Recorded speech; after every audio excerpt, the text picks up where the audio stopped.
दोस्तों, welcome to शाखा study. दोस्तों, आज की वीडियो में हम लेकर आए हैं एमएड फर्स्ट सेमेस्टर का fourth paper history of Indian education and economic issues.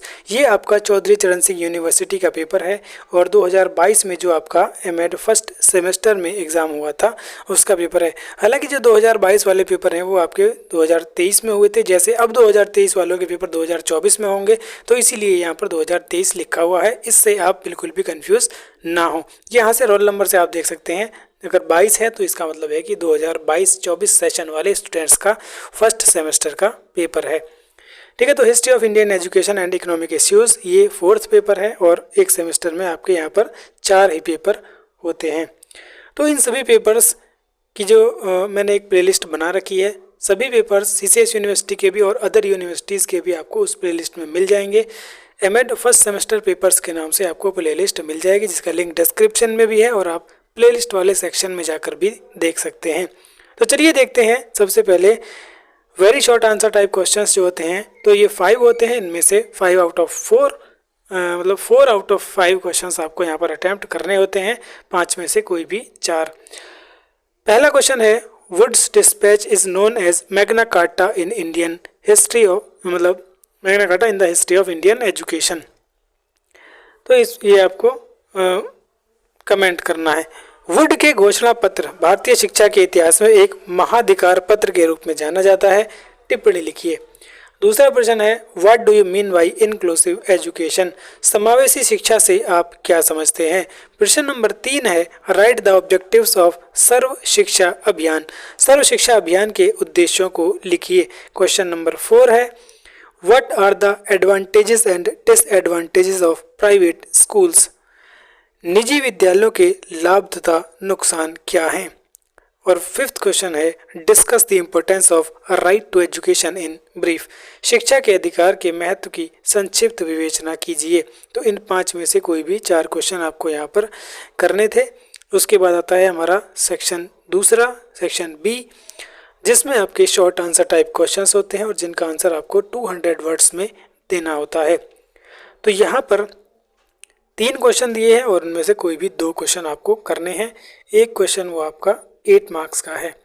तो देखते हैं पहला, write a short note on mid day meal scheme. Mid day meal योजना पर संक्षिप्त टिप्पणी लिखिए। क्वेश्चन नंबर 7 है, write the importance of national literacy mission NLM। राष्ट्रीय साक्षरता मिशन के महत्व को लिखिए। क्वेश्चन नंबर 3 यानी टोटल 8th है, distinguish between liberalism and new liberalism. उदारवाद तथा नव उदारवाद के बीच विभेद लिखिए। तो इन 3 में से कोई भी 2 क्वेश्चन आपको यहाँ पर करने थे। उसके बाद आता है आपका तीसरा सेक्शन, जिसमें होते हैं आपके लॉन्ग आंसर टाइप क्वेश्चंस।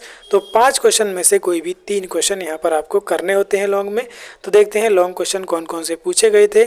तो पहला क्वेश्चन आपके सामने ये रहा, critically discuss the recommendations of the Indian education commission 1882 chaired by William Hunter.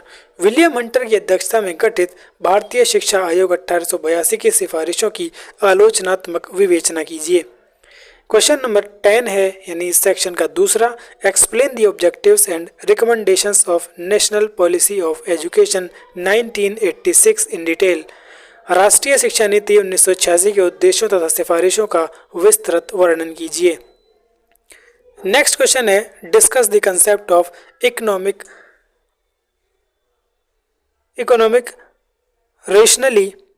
Rationality. Describe the role of education in bringing economic rationality. आर्थिक विवेकीकरण के संप्रत्यय की विवेचना कीजिए।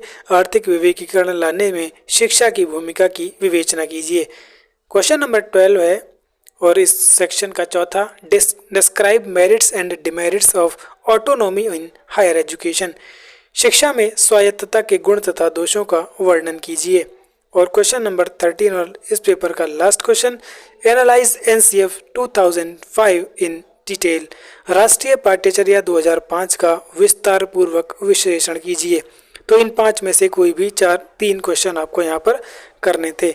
इस तरह से ये 4th पेपर भी आपका यहाँ पर कंप्लीट हो जाता है। ठीक है दोस्तों, तो 2023 वाले 2022 वाले चारों पेपर्स हमने यहाँ पर अपलोड कर दिए हैं। इससे पहले 2021 के भी सभी पेपर्स को हमने अपलोड कर दिया है, जो कि आपको एमएड फर्स्ट सेमेस्टर प्लेलिस्ट नाम से मिल जाएगी और वहाँ पर जाकर आप देख सकते हैं। सिर्फ सीसीएस यूनिवर्सिटी के ही नहीं बल्कि अदर यूनिवर्सिटीज़ के पेपर्स भी आपको वहाँ पर देखने के लिए मिल जाएंगे।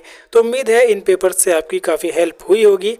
ठीक है, तो चलिए अब मिलते हैं नेक्स्ट वीडियो में कुछ और इन्फॉर्मेशन के साथ, दूसरी यूनिवर्सिटी के पेपर्स के साथ। तब तक के लिए बाय बाय।